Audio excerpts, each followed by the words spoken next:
నమస్తే ఎన్ మీడియా ప్రేక్షకులకు స్వాగతం. నేను మీ అబ్బాయి నాయుడు.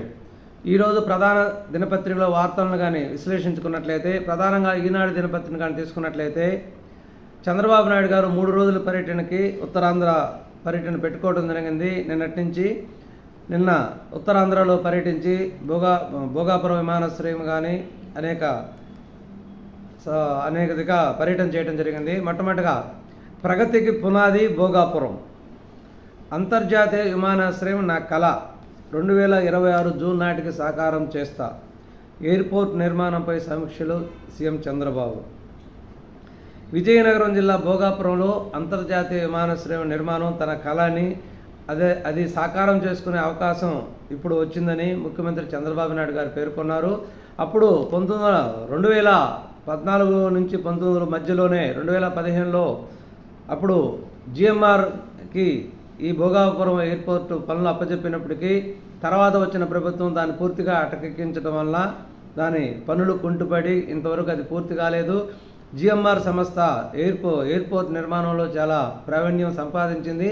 మొట్టమొదటిగా జిఎంఆర్ కంపెనీకి హైదరాబాద్ శంషాబాద్ ఎయిర్పోర్ట్ నిర్మాణాలను అప్పచెప్పడం జరిగింది. దాన్ని సమర్థవంతంగా నిర్వహించి దేశంలోనే నెంబర్ 1 స్థానంలో నిలబెట్టారు. తర్వాత వాళ్ళు ప్రపంచంలోనే ఎయిర్పోర్ట్ నిర్మాణంలో ప్రసిద్ధి చెందినటువంటి కంపెనీగా రూపాంతరం చెందింది. అదేవిధంగా భోగాపురం అంతర్జాతీయ విమానాశ్రయాన్ని బాగా అభివృద్ధి చేసి తొందరగా కార్యకలాపాలు సాధించేదానికి అనువుగా వస్తుందని ఆశిస్తున్నాను. ఇది నా కళ. దీనివల్ల ఉత్తరాంధ్ర పూర్తిగా సస్యశ్యామలం అవుతుంది. విశాఖపట్నం, విజయనగరం, శ్రీకాకుళం 3 జిల్లాలు కూడా కలిసి ఒక పారిశ్రామిక హబ్గా ఏర్పడి ఆర్థిక రాజధానిగా ఏర్పడుతుంది అని చెప్పడం జరిగింది. చంద్రబాబు నాయుడు గారితో పాటుగా కేంద్ర విమానయాన శాఖ మంత్రి రామ్మోహన్ నాయుడు, తర్వాత రాష్ట్ర మంత్రులు బీసీ జనార్దన్ రెడ్డి, కొండపల్లి శ్రీనివాసు, సంజయ్ రాణి అందరూ పాల్గొనడం జరిగింది. పోలవరం కట్టక ముందే ఉత్తరాంధ్రకు నీళ్ళు ఇస్తాం. మరొక చంద్రబాబు నాయుడు గారు ప్రవేశపెట్టిన మరొక ప్రాజెక్ట్ అయినటువంటి పురుషోత్తంపట్నం ఎత్తిపోతల పథకం. ఎందుకంటే చంద్రబాబు నాయుడు గారి ముందు చూపుని ఎంత చెప్పుకున్నా కూడా తక్కువే. ఎందుకంటే పోలవరం ప్రాజెక్టు కంప్లీట్ అయ్యి దాని నీళ్లు దానివల్ల వచ్చే వాటర్ ఫలితాలు పొందడానికి లేట్ అవుతుందనే ఉద్దేశంతో 2014లో ముఖ్యమంత్రి అయిన తర్వాత 2015లో అనుకుంటా వెంటనే 2 ప్రాజెక్టులు మొదలుపెట్టడం జరిగింది. కుడి ఎడమ కాలంలో పోలవరం కుడి ఎడమ కాలంలో ఆల్రెడీ అంతకుముందే దాదాపు 85-70% కంప్లీట్ అయింది. అక్కడక్కడ గ్యాప్లు ఉన్నాయి, కంప్లీట్ చేసి వాటిని సద్వినియోగం చేసుకొని అతి తక్కువ ఖర్చుతో పోలవరం డ్యాంలో ఉన్నటువంటి నీళ్లు మొత్తం రాష్ట్రం మొత్తం కూడా ప్రజలకు అందేటట్లు చేయాలని 2 ప్రాజెక్టులు పెట్టడం జరిగింది. అది పట్టిసీమ ఎత్తిపోతల పథకం, పురుషోత్తంపట్నం ఎత్తిపోతల పథకం. కుడి కాలువ కింద పట్టిసీమ ప్రాజెక్టు, ఎడమ కాలువ కింద పురుషోత్తంపట్నం ప్రాజెక్టు. ముందుగా పట్టిసీమ ప్రాజెక్టుని ఆగమేఘాల మీద కంప్లీట్ చేసి దాదాపు 1.5 సంవత్సరంలో కంప్లీట్ చేసి దాని నీళ్లు కృష్ణానదిలో కలపడం జరిగింది. దీనివలన దాదాపు కృష్ణా పరివాహక ప్రాంతంలో గుంటూరు, కృష్ణా జిల్లాలన్నీ కూడా పట్టిసీమ జలాలను పూర్తిగా సద్వినియోగం చేసుకోవడం జరిగింది. అదేవిధంగా ఉత్తరాంధ్ర మంచినీటి సౌకర్యం అయితేమి, ఉత్తరాంధ్రలో సాగునీటికైతేమి పురుషోత్తంపట్నం అనే ప్రాజెక్టుని పెట్టి అక్కడి నుంచి అక్కడ ఎత్తిపోతల పథకం ద్వారా నీటిని సరఫరా చేయడం జరిగింది. పట్టిసీమ ముందుగా అయిపోయింది, పురుషోత్తంపట్నం కొంచెం లేట్ అయింది కాబట్టి తర్వాత వచ్చిన ప్రభుత్వం దాన్ని పూర్తిగా అటకెక్కించింది. కంప్లీట్ అయినటువంటి ప్రాజెక్టు అయినటువంటి పట్టిసీమ ద్వారా కూడా నీళ్లు ఇవ్వడానికి జగన్మోహన్ రెడ్డి గారి ప్రభుత్వం అప్పుడు సంసిద్ధత వ్యక్తం చేయాలి. తప్పని పరిస్థితుల్లో 1-2 సార్లు వాటర్ అయితే వదిలేరు, కానీ పూర్తి స్థాయిలో పట్టిసీమ వదిలితే చంద్రబాబు నాయుడు గుర్తొస్తాడు అనే ఉద్దేశంతో అది పూర్తిగా అట్టకెక్కించారు. ఏదో నామకే వాస్తే ఒక 2-3 సార్లు పట్టిసీమ నుంచి నీళ్లు వదలడం జరిగింది. కాబట్టి పురుషోత్తంపట్నం పుష్కర ఎత్తిపోతలను ఉపయోగించుకుంటాం. 800 కోట్లు ఖర్చు చేస్తే 2.2 లక్షల ఎకరాలకు నీరు అందుతుంది. విశాఖ ఉక్కును రక్షించుకోవడంపైనే మా ఆలోచనంతా. అనకాపల్లి జిల్లా పర్యటనలో ముఖ్యమంత్రి చంద్రబాబు. ఉక్కు కర్మాగారం అనేది మేము ప్రైవేటీకరణ చేయడానికి మేము ఒప్పుకోము.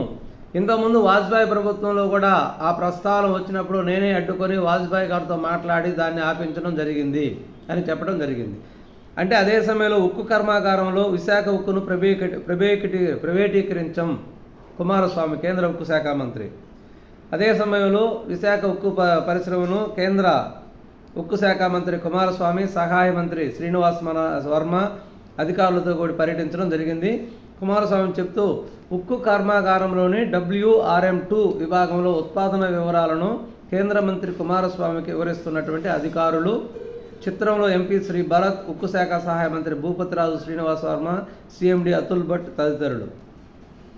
మూసివేస్తారని భయపడొద్దు, ప్రధానిని ఒప్పిస్తాం, ఆయన మార్గదర్శకత్వంలో ప్లాంట్ పునరుజ్జీవనానికి కృషి చేస్తాం, కేంద్ర ఉక్కు శాఖ మంత్రి కుమారస్వామి భరోసా. కాబట్టి మీరు ఉక్కు పరిశ్రమను మూసేస్తారనే అపోహలు వద్దు. ప్రధానమంత్రి ఎప్పుడైనా చెప్పాడా? చెప్పలేదు. ప్రధానమంత్రితో మాట్లాడి ఆయన మార్గదర్శకత్వంలో ఈ ఉక్కు పరిశ్రమని దేశంలో కల్లా ప్రథమ స్థానంలో ఉంచేటట్లు ప్రయత్నిస్తాం, ఖచ్చితంగా పని చేస్తాం, మీరు నమ్మండి, దీన్ని ప్రైవేటీకరించే పని లేదు అని కార్మికులు హామీ ఇవ్వటం జరిగింది.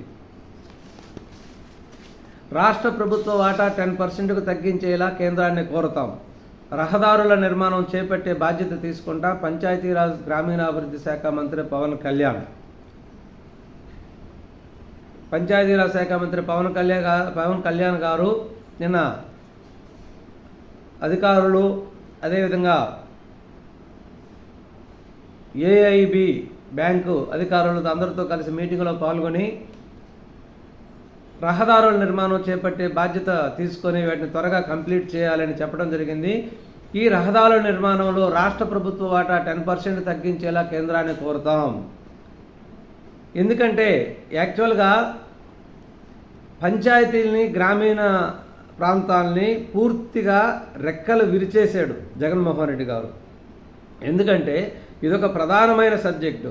అంటే ఒక ప్రభుత్వంలో డెవలప్మెంట్ అనేది మొట్టమొదటిగా కనిపించేది పంచాయతీలలో, గ్రామాలలో. ఈ పంచాయతీ గ్రామాలలో అభివృద్ధి చేయడం కొరకు ప్రధానంగా కేంద్ర ప్రభుత్వం నుంచే ఫండ్స్ వస్తాయి. అంటే NREGC అనేది జాతీయ కేంద్ర గ్రామీణ ఉపాధి పథకం అనేది ఒకటి ఉంది. దీని ద్వారా మెటీరియల్ కాంపోనెంట్ కింద అనేక నిధులు ఇస్తారు. ఆ నిధుల్ని కూడా సద్వినియోగం చేసుకోలేనటువంటి వ్యక్తి జగన్మోహన్ రెడ్డి గారు. దానివల్ల పంచాయతీలు, గ్రామాలు పూర్తిగా కొట్టుబడిపోయినాయి. రోడ్లు అనే ప్రస్తావనే లేదు. కాబట్టి పవన్ కళ్యాణ్ గారు వీటి మీద డిస్కషన్ చేస్తూ AIB బ్యాంకులతోనూ అందరితో చేస్తూ రహదారులన్నీ పూర్తిగా అభివృద్ధి చేయాలి, అవి చేయాలంటే నిధులు ఎక్కడా అనేది పరిశీలిస్తూ ప్రస్తావనకు వచ్చినప్పుడు కేంద్ర ప్రభుత్వాన్ని రిక్వెస్ట్ చేసి పర్సంటేజీ రాష్ట్ర ప్రభుత్వ వాటా 10% ఉండేటట్లు మాట్లాడతాను అని చెప్పి త్వరగా రహదారుల్ని బాగు చేయాలి, వాటికి ప్రణాళికలను తయారు చేయండి అని చెప్పి అధికారులందరికీ చెప్పడం జరిగింది. అంటే ఈ ఫండ్స్ గురించి, ఈ గ్రామీణ అభివృద్ధిలో ఉండే రోడ్లు అన్ని అభివృద్ధి గురించి సెంట్రల్ గవర్నమెంట్ రాష్ట్రానికి ఇచ్చే ఫండ్స్ గురించి సపరేట్గా ఇంకొక వీడియోలో కూడా దీన్ని డిస్కస్ చేద్దాం. ఇది చాలా మంచి సబ్జెక్టు. దీన్ని పూర్తిగా గాలికి వదిలేసి రాష్ట్రంలో అభివృద్ధిని కుంటుపడేసినటువంటి గత ప్రభుత్వం యొక్క లోపాలు ఏంటో తెలుసుకుందాం. రెవెన్యూ శాఖ ప్రత్యేక ప్రధాన కార్యదర్శిగా RP సిసోడియా, భూపరిపాలన శాఖ ప్రధాన కమిషనర్గా జయలక్ష్మి, రాష్ట్రంలో పెద్ద ఎత్తున సీనియర్ IAS అధికారులు బదిలీ. RP సిసోడియా అనే వ్యక్తి ఒక మంచి IAS ఆఫీసర్. ఇతను పూర్తిగా వినియోగించకుండా పూర్తిగా పక్కన పెట్టడం జరిగింది గత ప్రభుత్వం. ఇప్పుడు ప్రభుత్వం మారడంతో అతనికి మంచి శాఖ అయినటువంటి రెవెన్యూ శాఖ ప్రధాన కార్యదర్శిగా నియమించడం జరిగింది. శాంతి భద్రతల విభాగం IGగా శ్రీకాంత్, విజయవాడ పోలీస్ కమిషనర్గా రాజశేఖర్ బాబు, పలువురు IPS అధికారులు బదిలీ. బియ్యం అక్రమ రవాణాలో IPS అధికారుల పాత్ర ఉంది, మంత్రి నాదెళ్ల మనోహర్ వెల్లడి. కాకినాడ పోర్టులో గోడౌన్లో పెట్టుకున్నటువంటి బియ్యము, పేదలకు ఇవ్వాల్సినటువంటి బియ్యము పూర్తిగా కాకినాడ పోర్టు దగ్గర ఉన్న గోడౌన్లో ఉండటం, దానివల్ల దాదాపు 45,000 టన్నుల బియ్యాన్ని పట్టుకోవడం జరిగింది. దీన్ని అప్పుడు కాకినాడ ఎమ్మెల్యే చంద్రశేఖర్ రెడ్డి గారు ఇతర దేశాలకు తరలిస్తూ ఒక చీకటి వ్యాపారం చేస్తున్నాడు. దీంట్లో దాదాపు 5 మంది IPS అధికారుల పాత్ర కూడా ఉందని నాదెళ్ల మనోహర్ సంచలన ఆరోపణ చేయడం జరిగింది. వాట్సాప్ బ్లాక్ అవుతుంది, సమస్యలను మెయిల్ చేయండి, నేనే చూసి పరిష్కరిస్తా, మంత్రి నారా లోకేష్. అంటే ఇంతకుముందు గత దివ్యాంగుల సమస్య వచ్చినప్పుడు అప్పుడు లోకేష్ గారు వాట్సాప్ నెంబర్ అందరికీ తెలియడం జరిగింది. దీనివల్ల రాష్ట్రంలో అందరూ కూడా వాట్సాప్కి ఏదో ఒక సమస్యలు పెట్టడం వల్ల పూర్తిగా వాట్సాప్ నెంబర్ బ్లాక్ అవుతూ ఉంది. కాబట్టి దీనికి ప్రత్యామ్నాయంగా లోకేష్ బాబు గారు మెయిల్ ఐడి ఇవ్వడం జరిగింది. దీనికి మీ సమస్యలు ఏమైనా ఉంటే కూడా పంపించండి, నేను పరిష్కరిస్తానని చెప్పడం జరిగింది. hello.lokesh@government.in అనే ఒక మెయిల్ ఐడి ఉంది. ఈ మెయిల్ ఐడిని ఉపయోగించుకొని ఎవరైనా ఏ సమస్యలైనా ఉంటే కూడా ఆ మెయిల్కి ఫార్వర్డ్ చేయొచ్చు. బ్రాండ్ చంద్రబాబుతో ఆర్థిక వ్యవస్థను గాడిలో పెడతాం. రాష్ట్ర ఆర్థిక మంత్రి పయ్యావుల కేశవ్ వెల్లడి. మంత్రిగా సచివాలయంలో బాధ్యతల స్వీకరణ, స్థానిక సంస్థల నిధుల పంపిణీ దస్త్రంపై తొలి సంతకం. పయ్యావుల కేశవ్ ఆర్థిక మంత్రిగా ప్రమాణ స్వీకారం చేసి దాదాపు 4 రోజుల తర్వాత ఆయన బాధ్యతలు తీసుకోవడం జరిగింది. ఈ బాధ్యతలు తీసుకునేటప్పుడు ఆర్థిక వ్యవస్థను గాడిలో పెడతాం, చంద్రబాబు యొక్క బ్రాండ్ని ఉపయోగించుకొని ఈ ఆర్థిక వ్యవస్థను పూర్తిగా గాడిలో పెడతామని చెప్పడం జరిగింది. ఇది ఈరోజు వార్తల్లోని ప్రధాన అంశాలు. మరొక ముఖ్యమైన అంశంతో నెక్స్ట్ వీడియోతో కలుద్దాం. నమస్కారం.